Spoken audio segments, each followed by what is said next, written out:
Salut. Est-ce que vous avez déjà entendu parler de l'affaire Nelly Aderer? Eh bien, il est possible que non. Eh oui, parce que cette histoire commence à peu près en même temps qu'une autre, dans la même région, la tristement célèbre affaire Grégory Villemain, ou le petit Grégory. Celle-là, je pense que vous en avez entendu parler. En ce qui me concerne, je pense que l'affaire Nelly Aderer mériterait vraiment qu'on en parle. Et c'est d'ailleurs ce que je m'apprête à faire aujourd'hui dans cette vidéo. Considérée comme l'une des affaires les plus honteuses de la justice française, entre une enquête très difficile à mener, des témoins hasardeux, inégaux, voire lunaires, vous le verrez, ainsi qu'un dossier qui peine à se remplir et se concrétiser, on peut imaginer qu'à défaut d'être une honte, cette affaire n'avait rien pour se dérouler correctement. Même les nombreux articles et documentaires que j'ai décortiqués pour écrire cette vidéo n'étaient pas toujours très fiables et cohérents. Aussi, je me dois de vous avertir, j'ai fait mon maximum pour comparer mes sources et écrire une vidéo qui correspond le plus fidèlement possible à la réalité. Seulement voilà, je dois bien l'admettre, et vous le verrez au cours de cette vidéo, tout se base un peu trop sur les témoignages. Et comme vous pouvez l'imaginer, les témoignages, c'est pas toujours ce qu'il y a de plus fiable. Mais je vous rassure, il y a quand même des faits avérés, et globalement, on verra quand même que le gros de cette histoire est véridique. Bien, je crois que nous pouvons commencer. Laissez-moi donc vous guider et découvrons ensemble le contenu de cette nouvelle archive.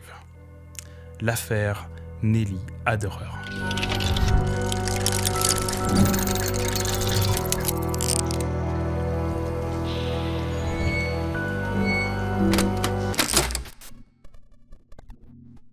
Nous sommes le 31 janvier 1987. Le début de cette histoire, vous l'avez vu dans l'intro, commence dans la décharge publique de Saint-Nicolas-de-Port, en Meurthe-et-Moselle, près de Nancy, dans l'est de la France. Il est 8h15 du matin quand des ferrailleurs qui travaillaient là découvrent posée sur une gazinière une jambe humaine. Aussitôt, ils appellent la police qui arrive immédiatement sur le lieu du crime. Il leur faut pas beaucoup de temps à la police pour découvrir un peu plus loin un énorme couteau planté dans le sol, ensanglanté. La lame avoisinait tout de même une vingtaine de centimètres de long, ce qui laisse peu de doute quant au fait qu'elle ait servi à découper cette fameuse jambe. À quelques mètres plus loin encore, à côté d'un buisson, on découvre avec effroi un corps nu allongé par terre. Les mains sont sectionnées et la jambe droite est manquante. Il ne laisse aucun doute quant au fait que cette jambe est celle que nous avons découverte un peu plus tôt. Et le visage ? J'ose même pas vous décrire l'état du visage. La seule chose que je peux vous dire, c'est qu'il était gravement mutilé. Les enquêteurs pensent que le tueur voulait défigurer la victime pour qu'on ne puisse pas la reconnaître. En revanche, on n'explique pas pourquoi ce corps est à moitié découpé et complètement nu dans une décharge publique. Ça n'a aucun sens. Entre nous, les enquêteurs parlent d'un travail fait par un professionnel, par exemple un boucher ou un chasseur. Quelque chose de clean, fait par un pro. Pour ma part, je trouve que ça fait un peu travail bâclé. Pas terminé. Gardez bien ça en tête parce que pour plus tard, ça pourrait être un élément qui est intéressant. Mais ce n'est pas tout. Parce que dans le buisson que j'évoquais plus tôt, la police découvre à l'intérieur une veste en cuir marron, des vêtements dont un jean et une culotte, ainsi que des bottines.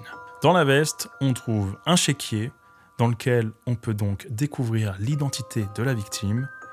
Oui, il s'agit bien de là de Nelly Aderer.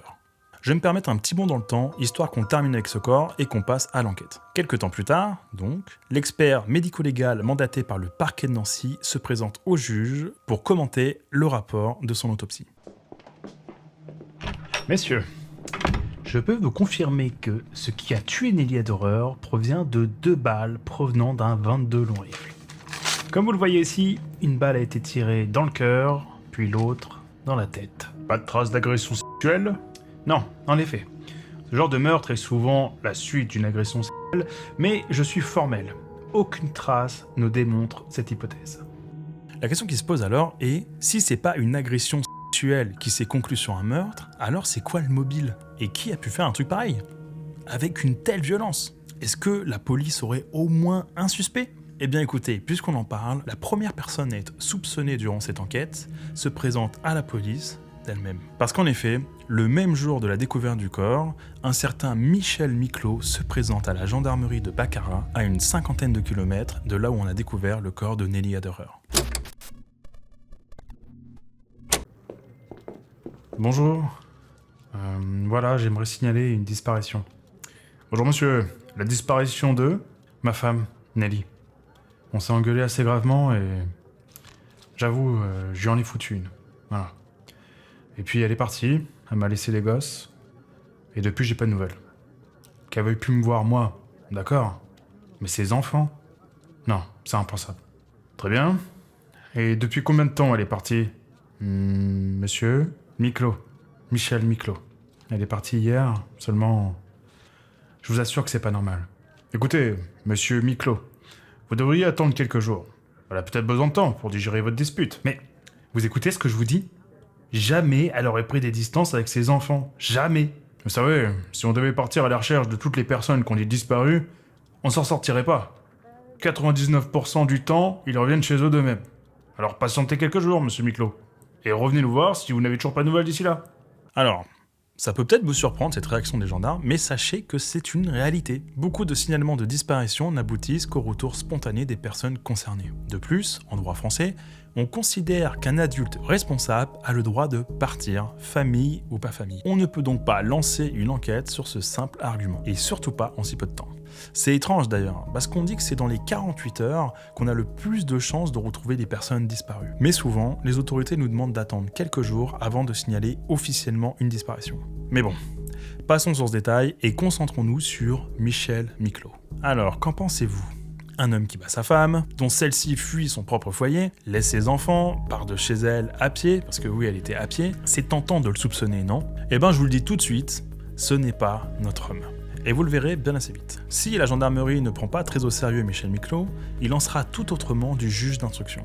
Persuadé de sa culpabilité, il délaisse toutes les autres potentielles pistes pour se concentrer uniquement sur lui. Il le retient une bonne semaine en cellule, et plusieurs inspecteurs de la gendarmerie se relaient pour l'interroger, espérant le faire craquer et obtenir des aveux de sa part. Parallèlement à ça, la police perquisitionne sa maison, qui est donc celle de Nelly, et trouve plusieurs éléments qui renforcent leurs suspicions. Un fusil et un chiffon plein de sang. Bon, des analyses sont faites, bien sûr. Bilan de tout ça? Rien. L'arme n'est pas le même calibre qui aurait servi à tuer Nelly Aderer. Quant au sang, il n'est même pas humain, c'est du sang d'animal, d'une poule peut-être, allez savoir. En revanche, Michel Miclot est quand même reconnu d'avoir été violent sur sa femme, de ses propres aveux d'ailleurs, ce qui suffit pour continuer de le suspecter. Seulement voilà, après quelques jours, le frère de Nelly Aderer appelle la police, innocente Michel et témoigne en sa faveur. Il raconte que, 1 heure après son départ de chez elle, Nelly était arrivée à Dombasle-sur-Meurthe, vers 20h, à une 50aine de kilomètres de chez eux. D'ailleurs, pour vous situer à peu près, la carrière Saint-Nicolas où on a retrouvé Nelly est un endroit connu et proche de Dombasle. C'était chez son frère donc, où elle souhaitait se rendre à pied après la dispute. Et le voisinage le confirmera, l'ayant vu circuler dans l'immeuble. Alors, apparemment, elle serait allée là-bas en stop, ce qui explique comment elle a pu faire 50 km en 1 heure. Oui, parce que 50 km en 1 heure, à pied, c'est un peu compliqué. De plus, bon là c'est moi qui interprète, mais Michel Miclot était avec ses enfants ce soir-là. Il aurait jamais pu la tuer, laisser son cadavre à 50 km de là, puis revenir sans que personne s'en aperçoive. Et puis, pourquoi se compliquer la vie en allant si loin? Pour brouiller les pistes? Ouais. On voit bien que tout ça n'a pas beaucoup de sens. De toute façon, je vous l'ai dit, c'est pas lui le meurtrier. Un homme violent, certes, mais innocent de ce crime. Bref, nous faisons fausse route. Michel n'est plus suspecté. Cependant, pendant ce temps-là, le meurtrier court toujours. Bon, à ce stade, on n'a quand même plus grand-chose pour découvrir ce qui s'est passé ce soir-là. Heureusement, quelques temps plus tard, une voisine du frère de Nelly se présente d'elle-même à la police et fera une déclaration qui aura un impact décisif tout du long de cette enquête. Tout d'abord, elle dit vivre donc dans le même immeuble que le frère de Nelly Aderer. Depuis sa fenêtre, elle prétend avoir vu une voiture garée en bas de l'immeuble, une GS blanche dont la plaque d'immatriculation comporterait le nombre 88. Elle déclare aussi que le chauffeur de cette voiture semblait attendre quelqu'un. Nelly Aderer, peut-être? C'est intéressant car même si c'est mince, au moins ça laisse une piste de quoi enquêter pour trouver un potentiel suspect, ce qui nous manque cruellement à l'heure actuelle. Après vérification dans les fichiers de carte grise, on a enfin un résultat. Et il se trouve qu'il n'y a qu'un seul possesseur d'une GS blanche de la sorte. Il s'agit de Jacques Maire. Et Jacques Maire, il habite dans une rue à côté de l'immeuble du frère de Nelly Aderer. Donc, ça explique la présence de sa voiture. Mais c'est quand même étrange, parce que généralement, sa voiture, on la garde devant chez soi, pas dans l'immeuble d'à côté. Et c'est pour cette raison qu'il est immédiatement interpellé par la police et envoyé en garde à vue. Alors, bien sûr, il nie être allé à l'immeuble en question, et encore moins se garer pour attendre quelqu'un. Donc il affirme que le témoin n'a pas pu voir sa voiture, ce qui est quand même bizarre, qui voudrait inventer un truc comme ça? La femme de Jacquemer prend sa défense et affirme qu'ils ont passé cette soirée du 31 janvier ensemble. Alors, ça pourrait être un mensonge pour le couvrir, mais en même temps, ça peut être vrai aussi. Il en fout pas plus à la police et, faute de preuves, Jacquemer est relâché. La piste n'ira pour le moment pas plus loin. Vous trouvez peut-être qu'il s'en sort un peu facilement, mais rassurez-vous, ce n'est que le début de l'histoire. 2 ans plus tard... Alors, oui, il va falloir s'habituer à ces grands bonds dans le temps, car cette affaire s'est étalée vraiment sur des années. C'est déroutant, je sais, mais ça se passe souvent comme ça, malheureusement, dans les enquêtes policières. 2 ans plus tard, donc, le 7 mars 1989, le juge d'instruction reçoit une lettre anonyme. C'est quand même bizarre, non? Une lettre anonyme. Et d'ailleurs, je dois vous dire que j'ai pas trouvé cette lettre en intégralité sur Internet. Cependant, j'ai ce court extrait qui devrait vous sembler intéressant. Au sujet de l'affaire Nelly, Carrière Saint-Nicolas, Monsieur Jacquemer est coupable. Ce soir-là, il a été vu en sa compagnie et la fille Busset. Pose-lui la question. Quand il est ivre, il parle beaucoup. Jugambou, je me demande bien qui a pu écrire et envoyer cette lettre. Sachez que, officiellement, on n'aura jamais la réponse. Bon, ça se trouve, l'info a été donnée, mais je n'ai rien trouvé sur Internet. En revanche, son contenu est quand même assez énigmatique. Analysons ce texte d'un peu plus près. Au sujet de l'affaire Nelly, Carrière Saint-Nicolas. La carrière Saint-Nicolas, donc, c'est l'endroit où on a retrouvé le corps de Nelly. Monsieur Jacquemer est coupable. C'est étrange d'évoquer à nouveau son nom. Soit Jacquemer a un ou plusieurs détracteurs, soit quelqu'un en sait beaucoup. Ce soir-là, il a été vu en sa compagnie et la fille Busset. Alors, en la compagnie de Nelly, d'accord, pourquoi pas, mais et de la fille Busset, ça fait référence à une autre affaire, non résolue, la disparition d'Odile Busset. On en parlera un peu plus tard, mais sachez qu'elle a disparu quelques années avant Nelly, dans le même coin, à Dombasle donc. Mais vous savez, ce qui m'étonne le plus, c'est de mentionner qu'elle a été vue en sa compagnie, genre toutes les deux ou séparément. J'avoue que je comprends pas trop, parce que du coup, Odile avait disparu au moment où Nelly était là, donc elle pouvait pas être ensemble. Yo, c'est le Jack du montage. Bon, j'ai eu le temps de réfléchir, et je crois que j'ai été un peu bête. Oui, parce que même si la lettre n'est pas très claire en disant « ce soir-là », en fait, je crois qu'elle dit tout simplement « ce soir-là, on a vu Nelly avec Jacquemer, tout comme auparavant, on avait vu Odile avec Jacquemer », donc en gros pour souligner que leur disparition et deux sont faits. Mais bref, continuons. Pose-lui la question, quand il est ivre, il parle beaucoup. Alors, c'est de notoriété publique que Jacquemer, disons qu'il aimait bien la picole. Et en plus de ça, on dit qu'il aurait tendance à beaucoup parler quand il est ivre. Alors, de là à dire qu'il aurait tout balancé, bon, malgré tout ça, on fait quand même un lien assez fort entre Nelly et Jacquemer. Et en plus de ça, on ajoute une autre affaire, celle d'Odile Busset. Alors, c'est pas une preuve de sa culpabilité, mais ça permet de relancer l'enquête. Le but étant de découvrir ce qui s'est passé, c'est toujours ça de prix. Alors, avant de continuer, je propose qu'on fasse un petit tour au niveau des profils des personnes concernées par cette affaire. Il y en aura d'autres après, vous verrez, mais commençons déjà avec ce qu'on a. Nelly Aderer était une jeune femme de 22 ans, dont l'époux, on a vu, est Michel Miclot. Ils avaient un enfant ensemble, mais Nelly avait également un enfant de son précédent couple. Et sans ça, j'ai pas trop d'infos sur elle.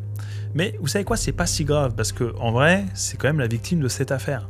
Je pense que en sa mémoire, c'est pas plus mal qu'on évite de trop étaler sa vie privée. Néanmoins, ça vous donne une idée de son profil. Odile Busset était elle aussi une jeune femme. Elle était âgée de seulement 20 ans. Elle aurait disparu 4 ans plus tôt, en mars 1983. Elle avait un jeune bébé qu'elle aurait confié à sa mère un soir où elle voulait s'amuser en boîte de nuit.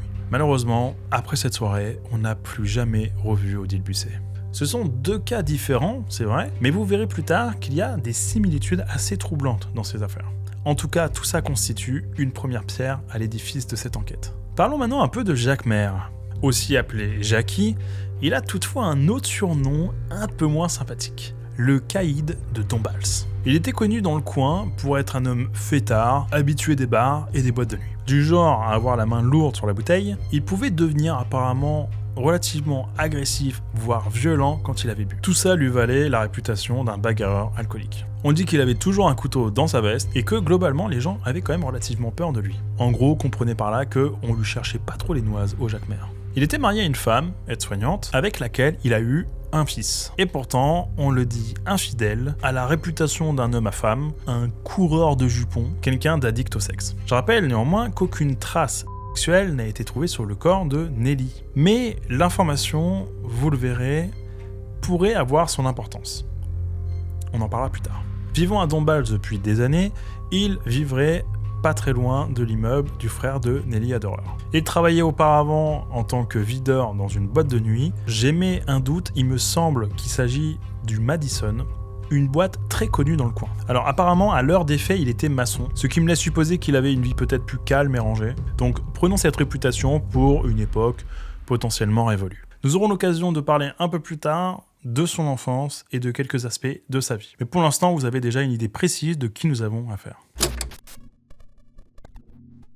Nous sommes en 1994. Quelques années passent, 5 ans pour être exact, et si la lettre anonyme et le témoignage de la voisine du frère de Nelly Aderer semblaient deux pistes intéressantes, l'enquête n'avance pas. Elle n'avance tellement pas d'ailleurs que le juge d'instruction ordonne un non-lieu dans le meurtre de Nelly Aderer. Je sais que ce terme peut sembler violent, non-lieu, comme si ça n'était pas arrivé. Mais en fait, ça signifie simplement qu'on n'a aucune piste viable et que l'affaire ne peut pas être résolue. Alors, cette nouvelle, bien sûr, elle est très dure à encaisser pour les familles. Juste imaginez-vous à leur place 5 secondes. Ça fait quand même 5 ans depuis la découverte du corps de Nelly Aderer. On commence à explorer un suspect, on entend même parler d'une autre histoire, paf, non-lieu. Ça doit être terriblement frustrant. Mais bon, vous voyez bien que la vidéo elle est loin d'être terminée, et je vous le dis, vous n'êtes pas au bout de vos surprises. 1995. Un an plus tard, un nouveau juge reprend le dossier. Il découvre donc le témoignage de la voisine du frère Aderer et la lettre anonyme. Et soyons honnêtes, il n'y a pas grand-chose d'autre dans le dossier. Cependant, les deux vont quand même dans l'hypothèse que Jacquemer est le coupable. Ça, déjà, ça le pique au vif à notre bon juge. Maître Anne-Lise Bloch, avocate de la famille Aderer, profite de cette opportunité pour réexaminer le dossier et encourager l'idée qu'il faut réouvrir une enquête. Il y a un autre nom que je ne vous ai pas encore donné, celui de Sandrine Ferry, une adolescente de 16 ans qui a disparu à Dombasle-sur-Meurthe en 1985. 2 ans après Odile, 2 ans avant Nelly. Et devinez quoi, là aussi, on soupçonne Jacquemer. 3 jeunes femmes qui disparaissent du jour au lendemain dans la même zone géographique et pour lesquelles un seul suspect est pointé du doigt, Jacquemer. Ça commence à faire beaucoup, même si en soi, ça prouve toujours rien. Donc pour le moment, ça ne suffit pas pour réouvrir l'enquête. En revanche, on est d'accord pour dire que ça mérite au moins de s'intéresser à ce mec, non ? Parce que, comme on dit, il y a quand même rarement de la fumée sans feu. Donc, autant vérifier jusqu'au bout pour s'en assurer. En 1996, histoire d'avoir de nouveaux éléments à se mettre sous la dent, le juge envoie la police judiciaire de Nancy, avec des renforts bénévoles, pour fouiller jusqu'à 10 hectares de terrain à côté de l'usine Solvay, dans le secteur surnommé localement la carrière Saint-Nicolas. Oui, vous aurez reconnu le nom, c'est mentionné dans la lettre anonyme, et c'est là où on a retrouvé le corps de Nelly, ou en tout cas dans le secteur. En fait, le juge, il espère tout simplement trouver d'autres indices, voire des corps, dont celui d'Odile Busset ou de Sandrine Ferry. Parce que si Nelly Aderer est liée à Jacquemer et que le cadavre d'Odile et de Sandrine se trouve au même endroit, c'est un peu difficile d'imaginer qu'il ne se soit pas occupé de ces 2 jeunes femmes aussi. Les fouilles dureront 2 jours. Ça sort les pelleteuses, ça creuse ici, ça creuse là, ça coûte un pognon monstre, et malheureusement, on trouve que dalle. Tout ça pour ça. Alors, soit y a rien, et dans ces cas-là, le corps de Nelly est une exception dans le meurtre de ces 3 femmes, soit les corps, vu la taille du terrain, n'ont juste pas été retrouvés. Ou alors on peut imaginer que les corps ont été déplacés depuis que cette histoire a pris de l'ampleur, en 1987, il y a presque 10 ans déjà. Parallèlement à ça, une émission bien connue à l'époque, Témoin numéro 1, diffusée sur TF1, édite un numéro spécial sur cette affaire. Bon, en vrai, il n'y a pas grand-chose de très intéressant, ils en savent pas plus que nous. Il y a quelques portraits des victimes, et le plus gros se fait avec des témoignages plus ou moins fiables. Alors, en vrai, je dis ça, mais pour être franc, j'ai pas trouvé l'émission. J'ai simplement trouvé aucune archive sur le web, donc... En revanche, ce qui est intéressant, et c'est là la force des médias, c'est que l'émission est regardée par beaucoup de gens à Dombasle, dont des anciens potes de bar de Jacquemer. Entendez anciens potes de bar comme des gens avec qui il a probablement fini par s'embrouiller. C'est une hypothèse, mais c'est juste qu'ils sont allés plusieurs à la gendarmerie pour balancer des infos assez compromettantes sur Jacquemer. Et compromettant, je pèse mes mots, parce qu'il y en a quand même quelques-uns qui vont jusqu'à dire que Jacquemer, avec un bon coup dans le pif, se serait vanté d'avoir enterré des cadavres. Franchement, ça commence à être dur de pas le soupçonner. Après, je pense qu'il faut quand même prendre en compte quelque chose d'important. Il y a quand même pas mal de gens à Dombasle qui voudraient faire tomber ce mec. C'est un truc à prendre en compte parce qu'on peut pas uniquement aller dans l'hypothèse que Jacquemer égale coupable. La question à se poser, c'est et si les gens profitaient de cette affaire pour se venger, tout simplement, quand bien même c'est pas lui. Ah bah, c'est certainement déjà arrivé. Dans tous les cas, tout ça, ça prouve pas grand-chose. Mais ça renforce quand même les suspicions autour de Jacquemer, même si, je le dis, à ce stade, il faut quand même prendre ça avec des gants. D'ailleurs, du coup, vous vous demandez peut-être pourquoi est-ce que des gens pouvaient détester Jacquemer à ce point-là. Eh ben, il donne lui-même un élément de réponse assez important là-dessus. Alors, je vous le cite, il dit que tous les hommes de la région ont une bonne raison de lui en vouloir, soit parce qu'il s'est tapé leur femme, soit parce qu'il s'est bagarré avec eux. J'ai rarement vu quelqu'un s'en battre autant les couilles. Bon, avec tout ça, cette histoire commence à faire pas mal de bruit. Et vous savez quoi ? Le juge apprend quelques temps après tout ça que la mère d'Odile Busset avait jugé elle-même Jacquemer comme responsable de la disparition de sa fille. Et voilà encore une autre personne qui l'accuse. Je vous laisse compter les points. Je vais vous raconter l'histoire et vous me direz ce que vous en pensez. Un soir de mars 1983, Odile Busset confie son bébé à sa mère et se prépare pour faire une petite soirée en boîte de nuit. Bon, ça, je vous l'avais déjà dit. Ce que je vous ai pas dit en revanche, c'est qu'il semblerait qu'elle y est allée avec Jacquemer, ou en tout cas, on l'aurait vu avec lui là-bas. Alors, ils étaient potes, apparemment, mais c'était de notoriété publique que Jacquemer avait une forte attirance pour elle. Pour rappel, Odile avait 20 ans, alors que Jacquemer en avait 42. Bon, j'avoue que tout le monde n'est peut-être pas aussi casse-couille que moi là-dessus, mais si j'avais une fille de 20 ans qui se faisait draguer par un mec qui avait le double de son âge et qui en plus de ça avait la réputation d'être un alcoolique accro au cul, je pense que ça m'aurait moyen plu. Elle de son côté en tout cas, elle était pas du tout intéressée et avait rejeté déjà à plusieurs reprises ses avances. Bien qu'il dira l'inverse quelques années plus tard. La soirée se passe et malheureusement, le bébé d'Odile Busset ne reverra jamais sa mère. Elle disparaît ce soir-là sans laisser la moindre trace. Et encore aujourd'hui, on ne sait toujours pas ce qui lui est arrivé ce soir-là. Et vous voulez que je vous dise le plus bizarre dans tout ça ?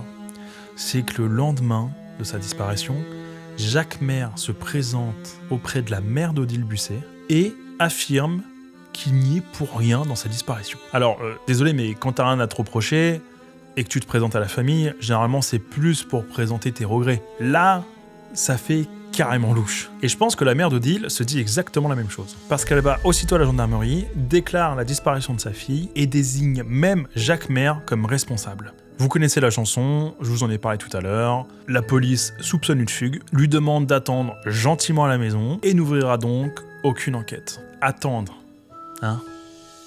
C'est facile à dire. Bien. Parlons maintenant un peu de Sandrine Ferry. C'est vrai qu'on a à peine évoqué son cas. C'est donc une jeune fille de 16 ans qui a disparu le 20 juillet 1985. Et comme je disais, 2 ans après Odile Busset et 2 ans avant Nelly Aderer. Son nom ressort à la lumière de cette affaire et la rapproche d'une autre potentielle victime de Jacquemer. Nous sommes le 20 juillet 1985, au soir, et Sandrine se prépare à aller en boîte de nuit. Tiens, une boîte de nuit. Elle se dirige au Madison, tiens. Mais ça vous rappelle rien ?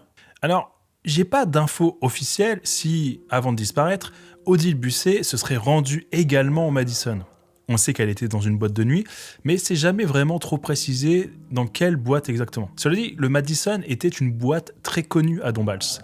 Donc, on peut imaginer que Odile Busset fréquentait également cette boîte. Sandrine, donc, y passe toute sa soirée et rentre chez elle vers 1h30 du matin. Sur le chemin du retour, elle croise Mohamed, un bon pote à elle, avec qui elle trace un bout de route, ils fument une clope, ils discutent, et Mohamed lui propose même de la raccompagner chez elle. Cela dit, Sandrine refuse poliment. Bah oui, elle a envie de rentrer toute seule, bon, après tout c'est son droit.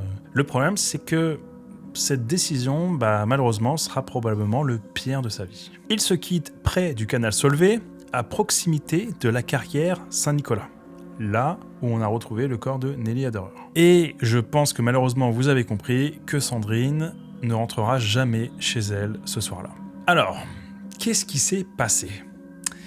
Eh bien, malheureusement, ça, on ne le saura jamais.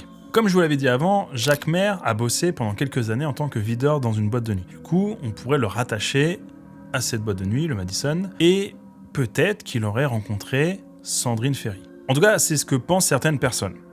Et j'avoue que je trouve pas ça improbable, cependant, ça me paraît quand même un peu gros. Enfin, disons que c'est vraiment pas suffisant pour émettre des soupçons sur lui. Et oui, parce qu'officiellement, on sait pas s'ils se sont déjà parlé, on n'a aucune source qui nous permette de penser ça. D'ailleurs, je vous le dis tout de suite, il sera acquitté pour cette disparition. On considérera qu'il n'est pas responsable de cette disparition, donc de Sandrine Ferry. Cela dit, c'est vrai que les coïncidences, ça fait un petit peu réfléchir.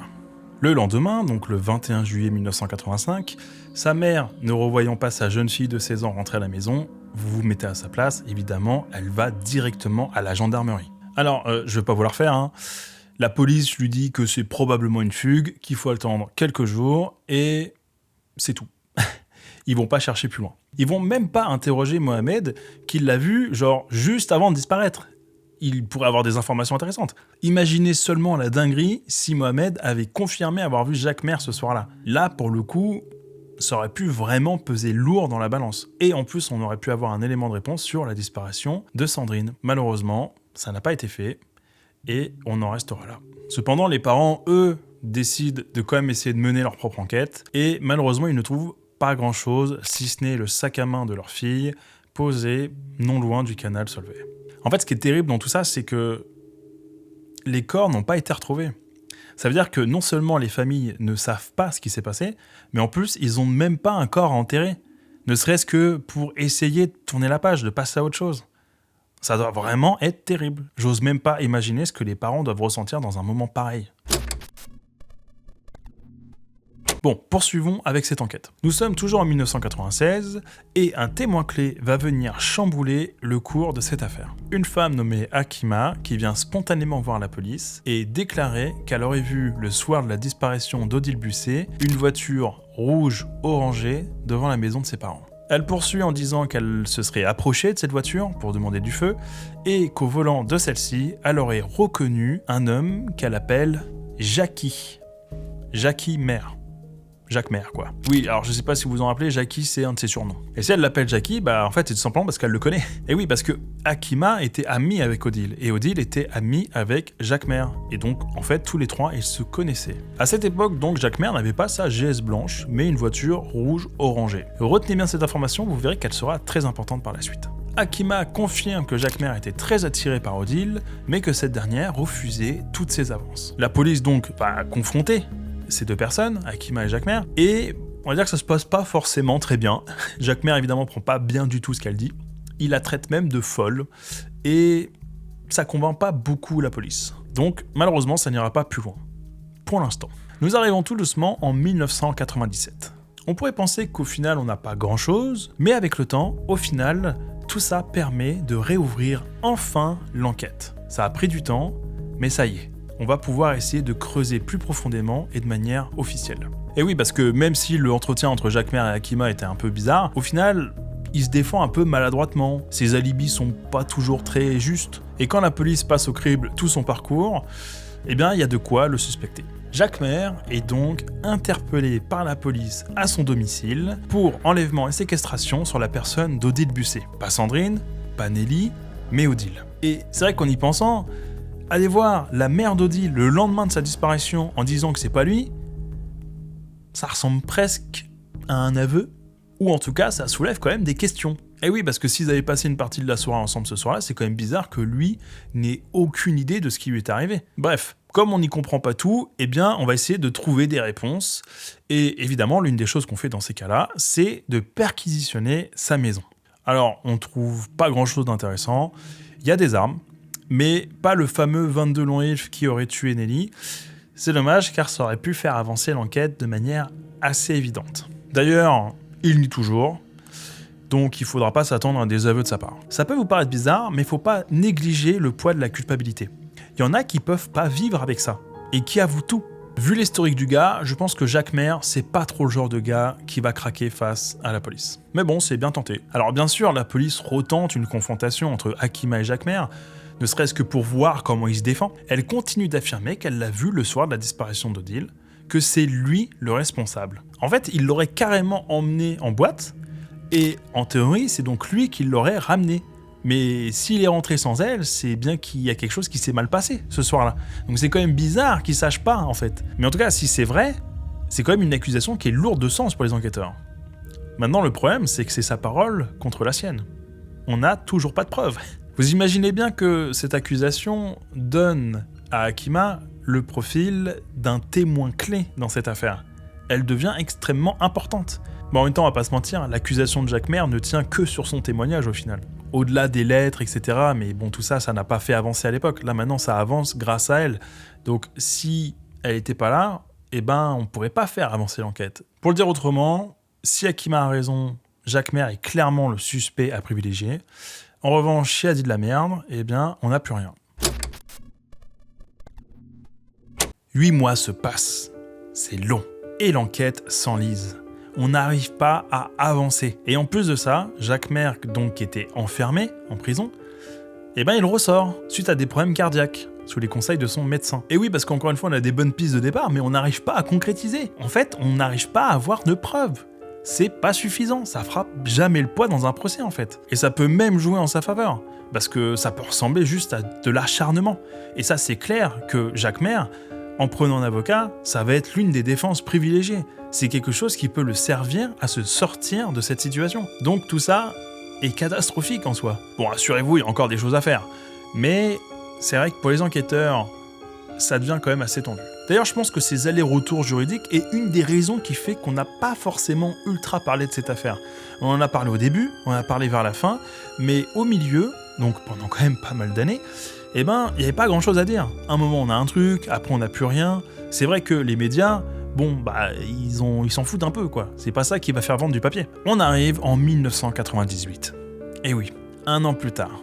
Encore un grand bond dans le temps. Vous l'avez compris, il s'est pas passé grand-chose dans cette enquête. Donc, le dossier arrive dans les mains d'un nouveau juge, le juge Vouault. Et encore une fois, je pense que c'est pas plus mal. Parce que quand on n'arrive pas à avancer dans une enquête, avoir un regard nouveau ne peut que faire du bien, d'après moi. Et c'est ce qu'il fait d'ailleurs. Il cherche à concrétiser les éléments déjà en place, mais peut-être pas assez étudiés. Il organise de nouvelles fouilles, il fait quelques reconstitutions pour voir la crédibilité de certains témoignages ou d'alibis, voire carrément illustrer ce qui aurait pu se passer pendant ces soirées-là. On réauditionne des témoins, dont Hakima bien sûr. On étudie le comportement de Jacques Maire, ses alibis, sa bagnole, la fameuse GS blanche, les trajets qu'il aurait pu faire, ou ce qu'il pouvait bien foutre devant l'immeuble du frère de Nelly Adreur. Bref, on essaye tout ce qui est possible pour choper un indice. Le juge Vouault va même remettre Jacques Maire en détention provisoire pendant plusieurs mois. Mais, devinez quoi ? On n'a que dalle. Et franchement, soyons honnêtes, au début, on se disait tous que Jacques Maire avait une bonne tête de coupable. Il y avait trop de choses qui étaient contre lui. Mais maintenant, on commence sincèrement à douter. Parce que, on n'a rien, on n'a que dalle. Donc la question se pose. Et si on s'était gouré ? Nous sommes à présent le 20 février 2001.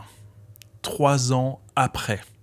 Putain de merde. Mais les choses vont commencer à bouger un peu. Une femme, qui s'appelle Viviane, se présente à la police et annonce texto qu'elle aurait vu Jacques Maire attendre devant l'immeuble du frère de Nelly Adreur, en voiture, que Nelly sorte de l'immeuble. Voilà, c'est ça qu'on voulait, c'est ça qu'on attend. Ce genre de témoignage. D'ailleurs, pour aller plus en détail dans son témoignage, en fait, ce qu'elle dit, c'est que depuis sa fenêtre au premier étage de son immeuble, elle aurait vu Jacques Maire sortir la tête de sa voiture. Elle l'affirme, elle dit qu'elle l'a reconnu. Et puis en plus, c'est sa GS blanche, donc je veux dire, il n'y a pas d'autre possible. Du coup, on fait fausse route ou pas ? Ce témoignage, s'il est vrai, ça peut sérieusement relancer l'enquête. Et je le précise, ce n'est pas la même personne qui a témoigné il y a des années auparavant, c'est une personne différente, qui dit la même chose. Le truc, c'est qu'il va bien falloir vérifier tout ça. Parce qu'il suffit pas de venir à la police et dire qu'on a vu Jacques Maire devant l'immeuble et c'est tout, il va en prison. Non, donc pour ça, c'est pas compliqué. On fait une reconstitution. En plus, ça tombe bien parce qu'elle a donné plein de détails, donc on va pouvoir reproduire à l'identique ce qu'elle a dit et vérifier si c'est crédible. Juste avant ça, vous vous demandez pas pourquoi est-ce que la meuf ne parle que maintenant? Genre 14 ans après la découverte du corps de Nelly Aderer? Eh ben la réponse, c'est simplement que son mari lui avait interdit de témoigner à l'époque. Et oui, parce qu'il avait peur de Jacquemer, donc il voulait pas d'ennui avec lui, et donc il lui a demandé de rien dire. D'une certaine manière, peut-être qu'on peut comprendre son mari. Ils habitaient à côté, Jacquemer, le caïd de Dombasle, il fait peur à tout le monde. Bon, il avait peut-être peur de représailles, quelque chose comme ça. Bref, passons. La reconstitution est organisée, Jacquemer se prête au jeu, il est présent ce jour-là, et le but donc, c'est de vérifier si effectivement Viviane, depuis sa fenêtre, en pleine nuit, avec les éclairages environnants et de la lumière du couloir de l'immeuble, est-ce que Viviane aurait vraiment pu voir Jacquemer dans sa voiture? Ils attendent la nuit, ils mettent Jacquemer dans sa bagnole, garé là où Viviane dit l'avoir vu, ils l'installent au volant, voilà, tout bien. Un policier va jouer le rôle de Nelly, et ils vont reproduire la scène à l'identique. La police se met à la place d'où Viviane dit avoir vu Jacquemer, et devinez quoi? Effectivement, on reconnaît Jacquemer. Ce qu'elle dit est crédible. C'est cohérent, ça fonctionne, et donc son témoignage devient hyper important au cours de cette enquête. Putain, on avance enfin. Alors, ce qui me fait un peu marrer, c'est que Jacquemer finit par connaître que, oui, peut-être qu'il était garé là, un instant, mais pas toute la soirée en tout cas, ça c'est sûr. Il affirme qu'il devait être parti vers, je sais pas, 22h, ce qui colle pas vraiment avec l'emploi du temps de Nelly qu'on a réussi à estimer par rapport aux témoignages des voisins, etc. On fera le déroulement complet juste après, mais en tout cas, si c'est vrai, à 22h, Nelly, elle était même pas dans l'immeuble, donc ils ont pas pu se croiser. Cependant, c'est pas facile de le prendre au sérieux, le Jacquemer, parce que il dit qu'à 22h, il s'est barré, bon, très bien, mais sa femme avait dit aussi qu'ils avaient passé la soirée ensemble, donc tout ça ne peut juste être qu'un seul gros mensonge pour éviter de se rendre coupable de cet enlèvement. Vous voyez, quand je vous parle d'indices importants, c'est juste ça en fait. Il faut pas grand chose. Une petite incohérence dans un alibi, déjà, ça peut être énorme. Ça suffira jamais. Mais c'est déjà intéressant et ça permet de creuser. La femme de Jacquemer est donc réauditionnée pour s'expliquer sur cette gentille incohérence de sa soirée. Et là, eh ben, elle change complètement de version des faits. Alors, ils n'ont pas passé la soirée ensemble, finalement. Et en plus de ça, ils seraient rentrés vers minuit, 1h du mat. Et elle dit que la seule chose dont elle est sûre, c'est qu'il était dans le lit à 1h30. Ah bah, ça change quand même pas mal les choses, hein. Et puis ça montre un truc, c'est que du coup, son alibi, comme je disais, il est bidon. Et donc, s'il a menti sur ça, sur quoi d'autre il a pu mentir? Du coup, bah, il a très bien pu tuer Nelly Aderer. C'est devenu quelque chose de possible. Et puis sa femme dit qu'il est rentré à 1h30, mais qui nous dit que cette fois encore, elle ment pas? Maintenant que la confiance est brisée, on peut se permettre de douter de tout. Ça se trouve, il est rentré à 2h, ça se trouve, il est rentré à 3h. On sait pas. Alors, bien sûr, l'avocat de Jacquemer réagit face à cette situation qui est critique pour son client. Et pour le coup, elle dit quelque chose de vraiment très intéressant. En effet, on sait que Nelly est partie de l'immeuble de son frère vers minuit. Et ça a été confirmé par les voisins. Donc, la question est, si Jacquemer est effectivement rentré à 1h30 du matin chez lui, est-ce qu'il aurait eu le temps de tuer Nelly, d'emmener son corps, de le couper et de rentrer chez lui? Ça paraît quand même un peu difficile à croire. Et c'est vrai que, même si j'ai pas l'expérience, j'imagine que ça prend quand même du temps et que 1h30, ça peut passer très vite. Donc c'est assez pertinent et la question se pose vraiment. C'est dommage parce qu'on a avancé enfin, mais ça suffit pas, bien sûr. Il faut aller explorer toutes les pistes possibles et essayer de savoir si on se trompe ou pas. Même si les choses sont compromettantes, ça ne veut pas dire qu'elles sont vraies pour autant. Cela dit, pour les enquêteurs, sachant que la carrière Saint-Nicolas où on a retrouvé Nelly n'est qu'à 3 km du domicile de Jacquemer, eh ben, ça leur semble pas impossible à eux. En gros, voilà ce que pense la police. Le soir du meurtre, Jacquemer aurait voulu se débarrasser du corps de Nelly Aderer en le jetant dans le canal. Seulement voilà, on est en hiver, il gèle, il fait très froid, le canal est gelé. Et donc, plan B, il se rabat sur la carrière Saint-Nicolas et décide de couper Nelly en morceaux pour l'enterrer plus facilement et cacher le corps. Seulement, on est toujours en janvier, et il est peut-être pas très bien équipé pour ça. Le sol est dur, et bref, le temps passe, et il a besoin de se débarrasser de ce corps. Comme il peut pas l'enterrer, eh ben, il décide simplement de le déshabiller, de le défigurer pour rendre l'identification beaucoup plus difficile, de prendre ses affaires, de les jeter dans un buisson à côté, et de se casser. Alors pourquoi est-ce qu'il aurait retiré ses affaires? Eh bien peut-être pour fouiller s'il n'y a pas des documents dedans, prendre un portefeuille par exemple. Moi en enquêtant j'ai pas trouvé d'infos sur le fait qu'ils aient retrouvé un portefeuille ou non, donc peut-être qu'il lui aurait enlevé sa carte d'identité, ce qui est cohérent avec le fait qu'il ait voulu la défigurer pour pas qu'on la reconnaisse. L'hypothèse semble intéressante et ça convainc même les juges. Ça les convainc tellement d'ailleurs qu'ils décident enfin d'envoyer Jacquemer en cour d'assises. Et ouais, un procès va être enfin ouvert, 14 ans après la découverte du corps de Nelly Aderer. Cela dit, c'est pas gagné pour autant, hein, parce que le dossier reste très fragile. Et puis il y a beaucoup d'hypothèses, mais encore une fois, il n'y a pas vraiment de preuves. Mais c'est le but d'un procès, c'est d'essayer de voir ce qui est vrai ou faux. Et peut-être que d'autres éléments vont intervenir durant ce procès. Et donc il reste pour les familles beaucoup d'espoir de trouver enfin justice. Alors, pour résumer, on a pour Nelly Aderer Viviane, son témoignage qui est très précieux, ainsi que la lettre anonyme qui permettent d'établir un lien entre sa perte et Jacquemer. Akima, quant à elle, va être le témoin privilégié pour la disparition d'Odile Busset. Évidemment, sa mère sera là aussi. Pour ce qui est de Sandrine, je le rappelle, on n'a rien, donc du coup, Jacquemer ne sera pas jugé pour cette affaire-là. Et sachant que la femme de Jacquemer a donné un alibi qui finalement s'est révélé être faux, eh bien ça fragilise sa défense. Maintenant, reste à voir comment lui et ses avocats se débrouillent au cours de ce procès. On est en 2002 et le procès est daté pour 2004. Et oui, c'est très long, mais c'est la justice, c'est comme ça prend toujours beaucoup de temps. Donc en attendant ce fameux procès, on décide d'examiner les scellés. Donc les scellés, c'est ce qu'on a trouvé sur les lieux du crime.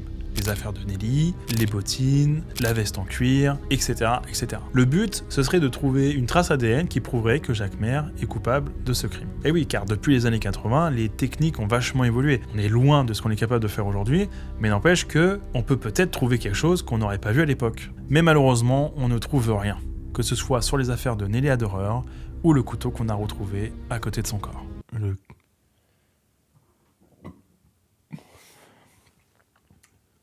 Mon chat. Ouais, mais je vais tourner, moi. Tu veux dire quelque chose? Miaou. Mon cœur, c'était adorable. Je te jure que t'es adorable. Mais là, vraiment, je peux pas. Disons que c'est pas l'ambiance, tu vois. Bien. Nous sommes le 15 novembre 2004, dans la cour d'assises de Nancy. Le premier procès à l'encontre de Jacquemer s'ouvre enfin. Ça doit durer 2 semaines. Et je dois vous dire que le concerné arrive plutôt confiant. Lui et son avocate savent qu'il n'y a pas grand-chose dans le dossier, et donc il a peu de chances d'être condamné. On dit de lui qu'il n'a plus l'allure du caïd de Dombasle, mais ressemble plutôt à un cinquantenaire dont la vie est bien rangée. Dans l'État, les opinions divergent à son sujet. Tantôt on le croit coupable, tantôt on pense que la justice fait erreur. Bon, et alors? Est-ce que c'est vrai qu'il a peu de chances d'être condamné? Eh bien, c'est pas vraiment faux. Parce que je vous rappelle que tout ne tient qu'à travers quelques témoignages. Même si on compte une 50aine de témoins appelés à la barre, que ce soit pour Odile Busset, mais aussi pour Nelly Aderer, on décrit ces derniers comme étant peu engagés, incertains, voire que certains ont toujours l'air d'avoir peur de lui. Ça se sent dans leur voix, dans le choix de leurs mots. Ils n'osent pas l'accuser frontalement. Et ce, bien qu'ils aient accepté de participer à ce procès. Autant vous dire que pour l'heure, le résultat est absolument incertain. Alors, qu'est-ce qu'on entend durant ce procès? Commençons par Jacquemer. Il est interrogé sur son intérêt envers Odile Busset. Ou, pour le dire autrement, est-ce que c'est vrai qu'à l'époque, il en pinçait pour elle? Et sa réponse, elle est très claire. Oui, il l'aimait bien, la Odile, comme beaucoup d'autres femmes d'ailleurs. Et il ajoute même que Odile aussi l'aimait bien. Mais ça, pour le coup, ça a été contredit par pas mal de gens. On sait qu'Odile le repoussait. Mais bref, fantasmer de la sorte n'est pas illégal, alors poursuivons. L'avocate de Jacquemer est maître Liliane Glock. Et pour sa défense, elle décide de faire venir à la barre un meurtrier bien connu en France, Francis Holm. Il est connu pour une autre affaire criminelle datant de quelques années auparavant, et c'est pas très compliqué pour elle de le faire venir puisque c'est aussi son avocate. Vous me voyez peut-être venir, et oui, son but est de mettre toutes les accusations sur le dos de Francis Holm. Les juges trouvent ça un peu gros, et je vous le dis tout de suite, ça ne passe pas du tout. D'autant que Francis Holm n'a rien d'intéressant ni de pertinent à dire. Mais bon, bien essayé, j'imagine. Vient ensuite le tour d'Akima. la fameuse amie d'Odile qui jure avoir vu Jacquemer dans une voiture rouge-orangée. Vous vous souvenez? Ils se sont entretenus 4 fois. Et à chaque fois, elle a maintenu sa version des faits. Donc autant vous dire que son témoignage, tout le monde n'attendait que ça durant ce procès. Eh bien, devinez quoi? Elle dit maintenant qu'elle a tout inventé. Alors, quand l'avocat général lui demande pourquoi est-ce qu'elle a menti, elle répond toute penaud qu'elle en sait rien, qu'elle est voyante, qu'elle n'est pas très fiable. Et puis elle a choisi Jacquemer comme ça, au hasard. Décontenancée, l'avocat général poursuit en lui demandant pourquoi est-ce qu'elle aurait donné des détails précis, comme cette fameuse voiture de couleur rouge-orangée. Et là, elle répond le plus tranquillement du monde « Ah, ça? Eh bien, c'est parce que j'aime les oranges. » What the fuck? Et quand elle finit son témoignage catastrophique, elle se lève, elle se retourne et regarde Jacquemer un instant avant de lui dire « Au revoir, Jackie. À bientôt. » Attendez, parce que là, c'est du délire ce qui vient de se passer. Non, parce que non seulement on a perdu un des témoins les plus importants de cette affaire, mais en plus, je veux dire, vous voyez ce qu'il a dit? C'est du délire. Alors voilà, moi je me pose des questions. Cette phrase par exemple, « Au revoir Jackie, à bientôt », elle est en plein procès. C'est quand même bizarre de dire quelque chose comme ça. Et puis qu'est-ce que ça veut dire exactement? Dit comme ça, on pourrait presque croire qu'elle le provoque. Ou alors, je sais pas, ils se sont mis d'accord sur quelque chose pour qu'elle annule son témoignage. Franchement, ça me paraît quand même vraiment étrange cette histoire. Et le pire dans tout ça, c'est qu'encore aujourd'hui, on ne comprend pas ce revirement de situation et on ne comprend pas pourquoi est-ce qu'elle lui a dit ça. Et pour ce qui est des familles, eh bien, ce revirement de situation est un sacré coup dans le moral. Heureusement, Akima n'était pas la seule témoin clé dans cette affaire. Et oui, parce qu'il y a aussi Viviane. Et Viviane, on a pu vérifier son témoignage. On sait qu'il est crédible. Donc, ce qu'elle a à dire, ça a beaucoup de valeur aussi. Eh ben, vous savez quoi? Elle ne vient pas au procès. Je déconne pas, elle n'est pas venue. Entre le premier témoin qui dit de la merde et le deuxième qui vient pas, franchement, si ça c'est pas de la poisse, je sais pas ce qu'il vous faut. Cela dit, le juge, lui, ne compte pas en rester là. Il l'a fait venir au procès, escorté par 2 gendarmes. Parce que, merde, cette histoire a assez duré, il est vraiment temps d'en finir. Alors, pour info, ce serait son mari qui lui aurait ordonné de pas y aller, parce que décidément, il a vraiment pas envie d'avoir Jacquemer sur le dos. Et le problème, c'est qu'aux yeux des juges, son témoignage va perdre énormément en crédibilité. Et autant vous dire qu'on n'avait vraiment pas besoin de ça. Bon, et pour ce qui est de sa version, vous la connaissez, c'est une voisine, elle a vu Jacquemer devant l'immeuble, attendre Nelly, etc., etc. Alors, on prend son témoignage, hein, évidemment, mais vous savez quoi? Juste histoire d'entacher pour de bon sa crédibilité, des proches à elle viendront dire que tout ce qu'elle dit est complètement bidon. Viviane serait une menteuse invétérée, et elle ne dit ça que pour se rendre intéressante. Alors, c'est quand même dingue de dire ça, parce que ce qu'elle dit, ça a été vérifié, et on reconnaissait effectivement Jacquemer. Alors quoi? Coup de bol? Ou juste on essaye de l'enlever du banc des témoins? À vous de juger. Bon, sinon, je vais vous raconter d'autres témoignages qu'il y a eu durant ce procès. Un témoin affirme avoir vu entre 22h et minuit Nelly Adorer et Jacquemer ensemble, et il estime même qu'ils avaient l'air de se connaître. Alors, si c'est vrai, ça remet quand même beaucoup de choses en question, puisque depuis le début, Jacquemer nous dit qu'il ne connaît pas Nelly. Maintenant, est-ce que c'est vrai? Difficile à dire. Un autre témoin va dans le même sens et dira carrément qu'il a vu Nelly monter dans la voiture de Jacquemer. Bon, du coup, vous étiez combien à avoir vu Nelly ce soir-là? Parce que là, ça commence à faire beaucoup de monde quand même. Et il y a un autre témoin qui, lui, pour le coup, va balancer du lourd. Il dira que Jacquemer s'est présenté à lui pour lui vendre sa fameuse GS blanche. Il ajoute qu'il aurait déclaré que cette voiture pourrait le faire condamner à perpète. Ça ressemble quand même à des aveux, là. Et pour finir, un autre témoin dira qu'il a déjà entendu Jacquemer se vanter de pouvoir tuer des gens. Et pour rappel, à l'époque de la diffusion de Témoin numéro 1, l'émission qui était dédiée à Nelly Adorer, un des camarades de bar de Jacquemer avait dit qu'il l'aurait entendu se vanter qu'il avait enterré des cadavres. Et je rappelle également que dans la lettre anonyme, on précise que quand Jacquemer boit, il a tendance à beaucoup parler. Et ça, c'est plutôt intéressant, parce que ça montre que plusieurs sources extérieures arrivent à se rejoindre sur les mêmes faits. Si on oublie Akima, ces témoignages sont quand même relativement intéressants. Maintenant, encore une fois, ça ne prouve rien. Mais heureusement, le procès est loin d'être terminé, et il nous reste d'autres éléments à voir qui pourraient peser dans la balance. Bien sûr, un autre élément important durant un procès, ce sont les scellés. Vous vous rappelez, ce sont les vêtements qu'on a retrouvés sur le lieu du crime, ainsi que ce fameux couteau ensanglanté. Un peu plus tôt, je vous avais dit que le juge avait fait refaire des analyses ADN et des recherches d'empreintes sur les scellés. Le but donc était de trouver des potentielles traces de Jacques Maire. Bon, ils n'avaient rien trouvé, bref. Eh bien, lors du procès, ces scellés semblent avoir disparu. Enfin non, ils n'ont pas disparu, juste ils ont mal été référencés et donc du coup la police ne les retrouve pas. Vous voyez, c'est pour ce genre de conneries-là qu'on parle de honte de la justice française. Bref, en attendant de les retrouver, eh bien, on ordonne un nouveau coup de tractopelle pour voir si on ne retrouve pas des corps dans la carrière Saint-Nicolas. Et devinez quoi? Cette fois, on trouve des ossements. Sauf que, eh ben, ça correspond pas trop à ce qu'on cherche. Et oui, parce que là, il y en a beaucoup. Alors que nous, on cherche plutôt des squelettes isolés. Donc on suppose que c'était tout simplement une ancienne fosse commune. Mais le juge, il n'en démord pas pour autant. Et il continue à fouiller tous les environs, le canal, les forêts, etc. etc. Et malheureusement, eh ben, tout ça, ça ne mène à rien. Mais au moins, on peut pas dire qu'il n'a pas essayé. Les scellés sont finalement retrouvés, des nouvelles analyses ont été effectuées, et encore une fois, on ne trouve aucune trace. Rien du tout. Et oui, parce que les témoignages, c'est bien beau, mais ça manque quand même d'une preuve irréfutable qui écarte le moindre doute.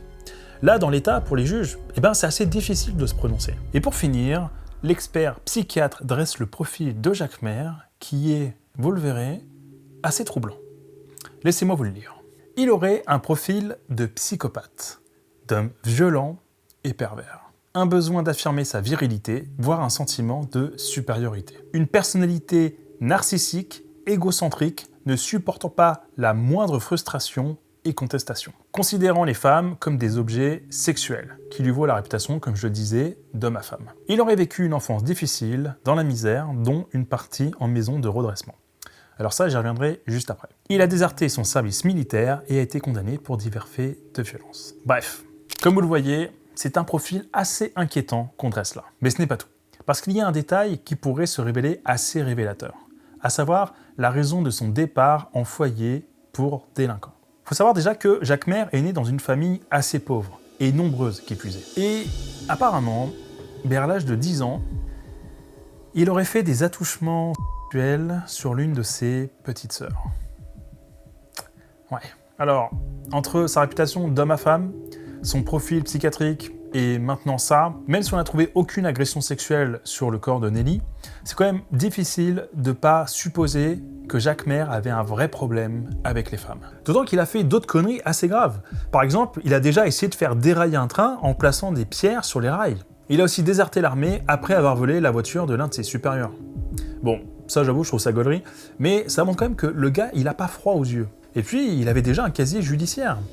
D'ailleurs, d'après mes recherches, j'ai trouvé qu'il avait déjà menacé quelqu'un avec un couteau dans un bar. Je sais pas si vous vous en rappelez, mais au début de la vidéo, j'ai dit qu'il avait toujours un couteau sur lui. Et bien ce couteau, il s'agissait d'un Opinel. Et il semblerait qu'il ait déjà menacé des gens avec. Il a déjà fait quelques allers-retours en prison, pour coups et blessures, pour des vols, pour des conduites en état d'ivresse, etc., etc. Est-ce que j'ai vraiment besoin de vous expliquer pourquoi tous ces éléments font de Jacques Maire le suspect idéal?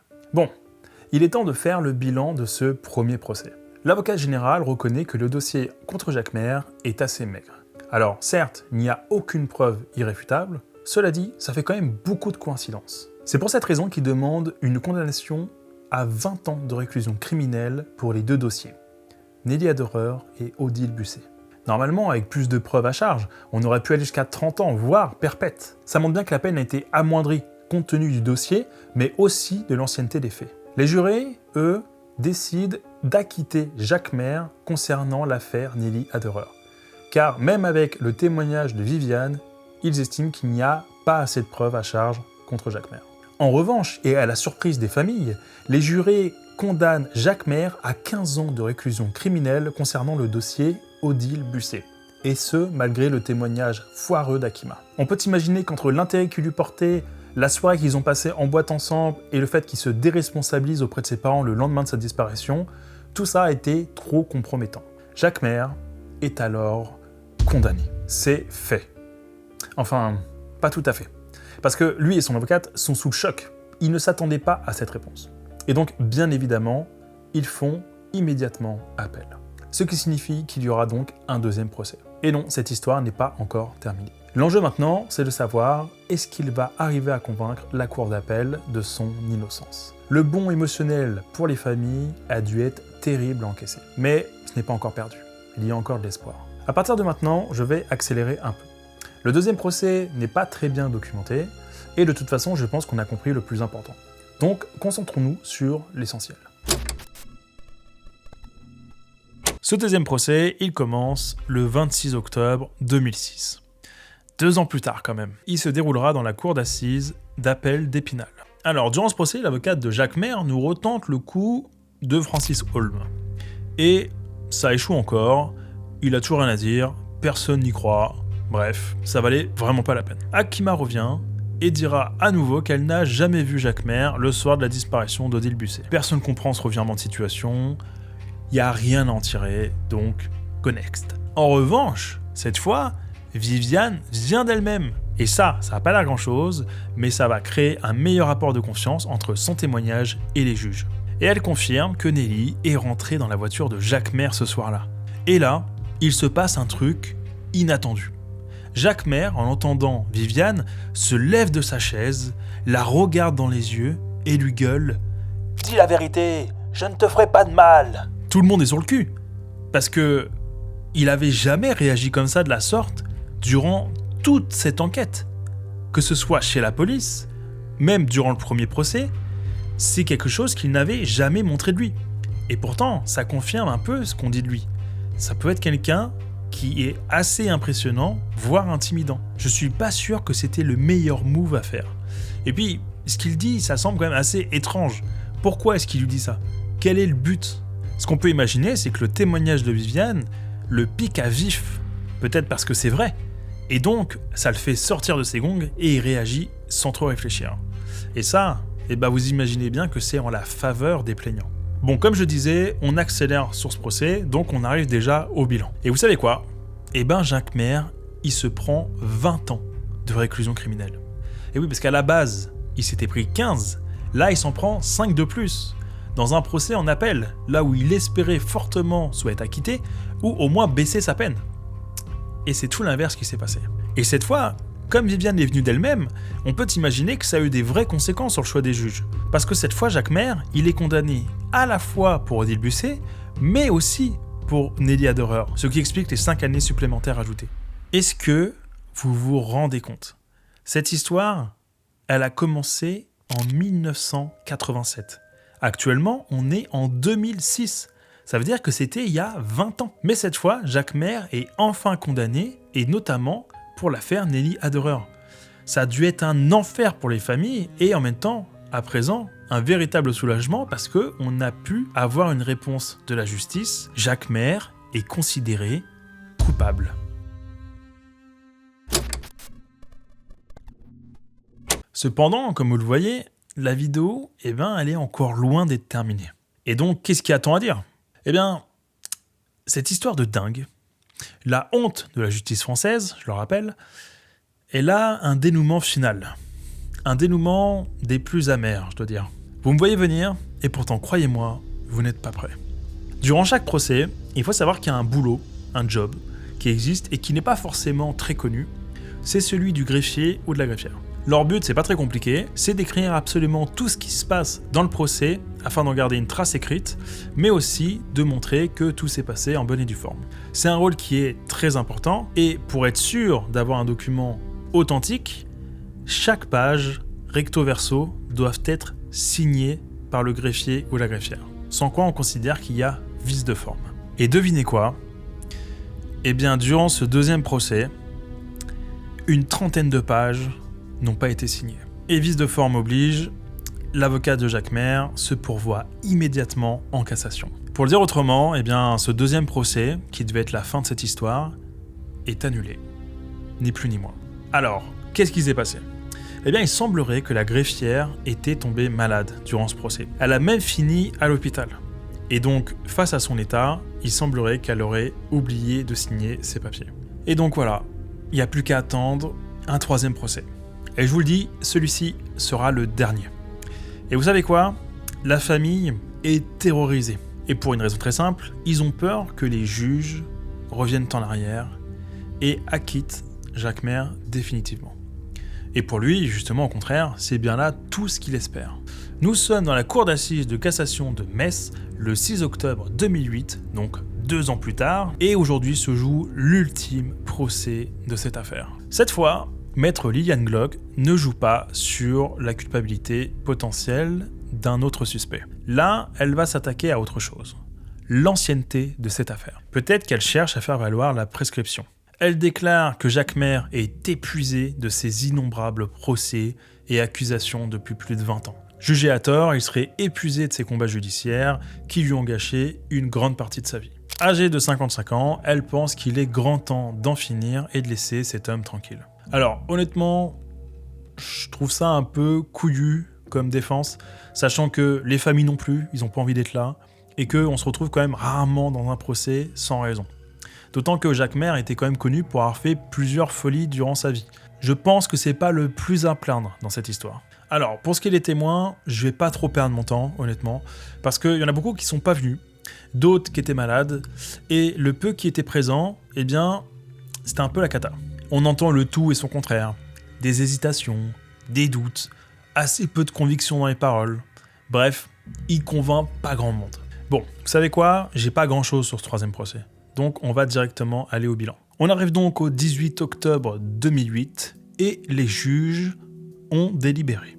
Alors, quelle sera leur réponse ? Il est vrai que les témoignages ne sont pas terribles, comme je vous l'ai expliqué, et la défense de Jacques Maire n'est pas non plus extraordinaire.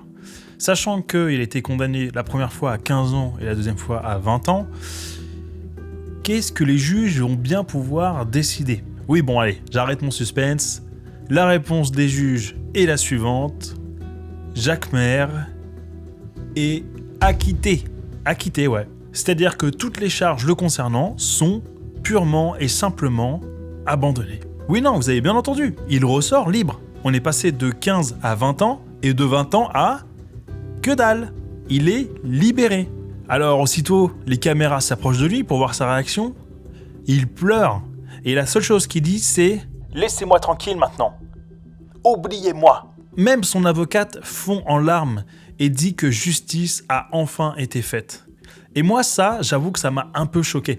Parce que si Jacques Maire était vraiment coupable, mais qu'il a été acquitté par erreur, ça veut dire que son avocate pleure de joie parce qu'un criminel qui a tué 2 femmes, voire 3, est libre. Mais attendez, c'est pas tout. Vous voulez savoir la meilleure ? Il touche 200 000 €. 200 000 balles d'indemnisation payées par le contribuable et donc avec vos impôts. Merci beaucoup. Et oui, parce que ça, c'est pour compenser 28 mois de détention injustifiée et abusive, sans parler de préjudice moral durant toutes ces années de procès et d'enquête. Le mieux dans tout ça, la petite cerise sur le gâteau, c'est que Jacques Maire, là, il a été acquitté. Et en français, quand t'es acquitté, c'est un droit définitif. C'est-à-dire qu'on ne peut pas revenir en arrière. Donc ça veut dire que si jamais on trouve une preuve, demain, eh ben, il ne pourra plus jamais de sa vie être poursuivi pour ces affaires-là. Même si on sait que c'est lui. Alors vous imaginez bien qu'en apprenant ça, les familles sont juste dévastées. La justice leur a donné raison 2 fois. Et pour une simple erreur de greffière, il balaye les 2 procès précédents et toutes les enquêtes qui ont été faites d'un seul coup de revers de main.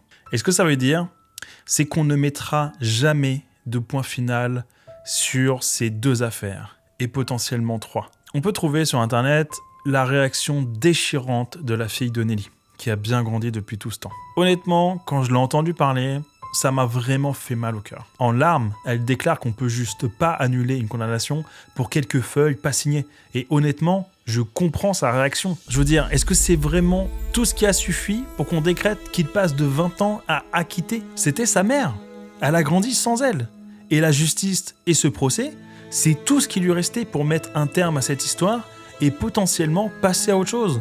Même si, évidemment, sa perte ne pourra jamais être comblée. L'entendre s'exprimer après que les juges aient délibéré en faveur de Jacques Maire, c'est juste... ça m'a déchiré le cœur. En attendant, il est libéré.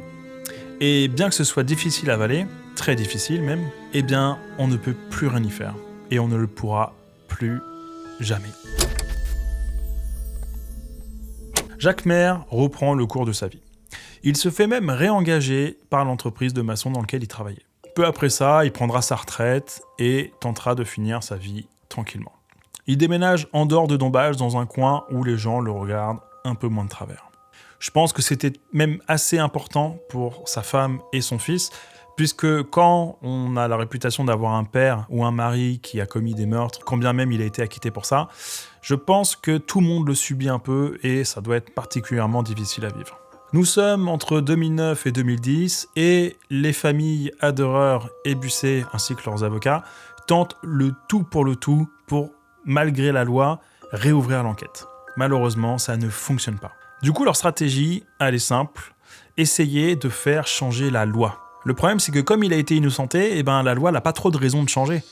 Du coup, il faudrait trouver quelque chose de fort, une preuve, pour de vrai cette fois-ci, histoire de montrer que c'est une erreur judiciaire.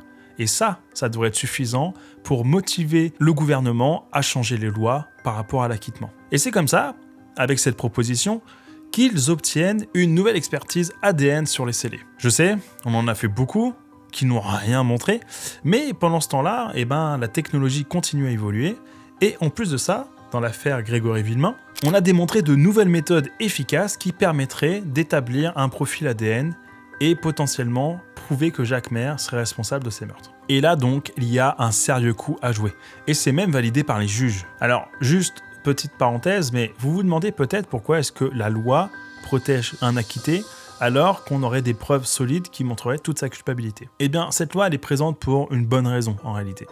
Et oui, parce que des fois, on reçoit un procès alors qu'on n'a rien fait. Et à terme, si on est jugé acquitté, c'est simplement pour protéger les personnes qui sont suspectées à tort. Et ça, quand ça vous arrive, vous êtes quand même bien content que cette loi existe. Seulement, évidemment, si on montre des preuves accablantes, on devrait pouvoir annuler l'acquittement, ce qui n'est pas possible. Et donc c'est ça l'enjeu des avocats des Aderer. Nous arrivons en 2011, lorsqu'un célèbre laboratoire bordelais, du nom de Doutremepuich, ce nom-là, voilà, ils vont mener une série d'expertises sur les scellés de Nelly Aderer. Et vous savez ce qu'ils découvrent ? Une tache de sang. Une tache de sang qui appartient à un homme qui s'appelle Jacques Maire. Non, je déconne pas, on a trouvé une tache de sang de Jacques Maire sur le jean de Nelly. Et plus exactement, dans la poche intérieure de son jean. Putain de bordel de merde. Est-ce que vous imaginez un peu la dinguerie ? Si on avait eu ça pour le 3e procès, je pense qu'on aurait eu un résultat totalement différent. Alors, comment ça se fait qu'on voit ça que maintenant ? Déjà, à l'époque, on n'était pas spécialement formé pour trouver ce type de tâche. On n'avait pas la technologie pour la détecter, ni l'analyser, et donc ça pouvait vraiment passer inaperçu. Et en plus, c'est dans la poche intérieure. C'est quand même pas l'endroit le plus simple à voir. D'autant que quand je parle d'une tâche, c'est une toute petite tâche, pas un truc énorme. Maintenant, la question c'est, qu'est-ce qu'a fout là cette tache de sang ? Je veux dire, ça ne peut pas arriver comme ça par hasard. Alors, sachant tout ça, les avocats de Nelly et de la famille Busset veulent comparer cet ADN avec absolument tous les profils possibles et inimaginables. Pour eux, le but, c'est d'éloigner un maximum de pistes possibles pour être sûr et certain qu'il n'y a que Jacques Maire qui a son ADN sur les vêtements de Nelly. On va même jusqu'à comparer cet ADN avec celui de Francis Holm, c'est vous dire. On ne veut laisser place à aucun doute. Le but, c'est de ne faire ressortir qu'un seul profil ADN, celui de Jacques Maire, afin que cette découverte soit le plus compromettant possible. Et bien sûr, toutes les têtes se tournent vers l'intéressé, et son avocate est présente pour répondre au micro des médias qui aimeraient bien comprendre la raison de ce dénouement inattendu. Pour elle, la réponse est simple. C'est évident que c'est une contamination des scellés. Elle ajoutera même que c'est un phénomène que tous les juristes connaissent. Bon, moi je suis pas juriste, j'en sais rien, mais honnêtement, je suis pas sûr que ça passe cette fois. Elle dit aussi qu'on ne connaît pas les conditions de conservation des scellés, ni comment ça a été manipulé, que ce jean est là depuis 27 ans dans une boîte, et que cette trace de sang pourrait être là pour un tas d'autres raisons. Du coup, je suis pas trop sûr de la comprendre. Est-ce qu'elle est en train de supposer que Jacques Maire aurait touché le jean alors qu'on lui présente un scellé pendant, je sais pas, un entretien avec la police ? Mais quand même, la tache de sang, elle est pas sur le jean, elle est dans la poche. Je veux dire, faut quand même le vouloir pour mettre une tache de sang dans une poche Quoi, ça veut dire que Jacquemer aurait mis son doigt ou sa main dans la poche comme ça? Les flics n'auraient rien dit, ils l'auraient laissé faire? Honnêtement, j'en sais rien et je suis pas vraiment sûr de comprendre là où elle veut en venir. Et qu'en est-il de Jacquemer? Parce que figurez-vous qu'il réagit. Et il dira tout simplement, qu'il en sait rien.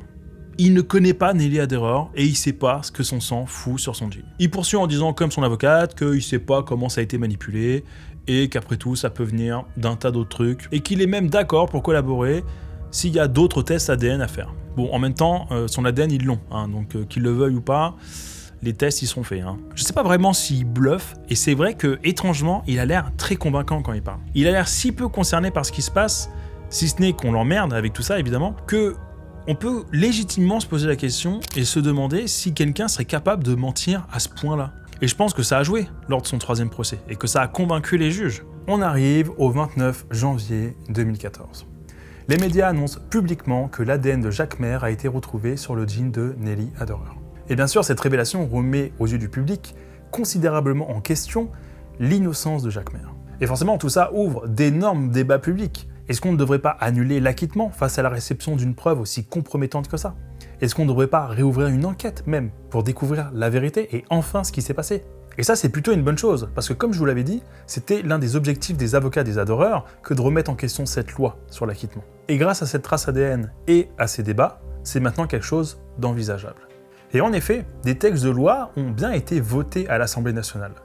Mais je vais être clair et direct avec vous, ça n'a pas été accepté. Et dans l'État, sauf erreur de ma part, un acquittement définitif est irrémédiable. On ne pourra jamais rien y faire. Et ce, toujours pour éviter un harcèlement envers des accusés jugés non coupables. Et ça a fait quand même pas mal gueuler. Et il y a de quoi? Parce que c'est d'autant plus scandaleux de savoir que cette loi a été votée pour protéger des gens considérés officiellement non coupables, alors que des preuves démontrent tout le contraire. Autrement dit, cette loi est perçue par beaucoup de gens comme étant un moyen de protéger des criminels au détriment des victimes. Et voilà, vous savez tout. C'est comme ça que se conclut tristement cette affaire. Vous aussi, vous trouvez ça frustrant, hein? On n'a rien qui prouve officiellement que Jacquemer est le coupable, si ce n'est cette tache de sang qui soulève beaucoup de questions. Pour information, Jacquemer est décédé le 21 janvier 2018. Et avec lui disparaît les potentielles réponses de ses actes. Pour beaucoup, ça ne fait aucun doute que c'est lui qui a fait ça. Mais sans un ultime aveu ou une condamnation de la justice, le manque d'une réponse ferme et définitive persiste et persistera désormais à jamais. Et vous, alors, qu'est-ce que vous pensez de tout ça? Est-ce que vous pensez que Jacquemer est le coupable, sans l'ombre d'un doute? Ou alors vous pensez qu'on n'avait pas assez de preuves pour le juger? Et pour ce qui est de la justice, d'après vous, vous pensez que c'est vraiment une honte? Ou que cette enquête était beaucoup trop difficile à mener? N'hésitez pas à me le dire dans les commentaires, je serais vraiment très intéressé d'avoir vos avis là-dessus. Et voilà, c'est la fin de cette première archive. Je vous remercie de l'avoir regardé jusqu'au bout. C'est la première fois que je fais ça, donc j'espère sincèrement que ça vous a plu. N'hésitez pas à mettre un pouce bleu, commenter, partager, vous savez ce que c'est.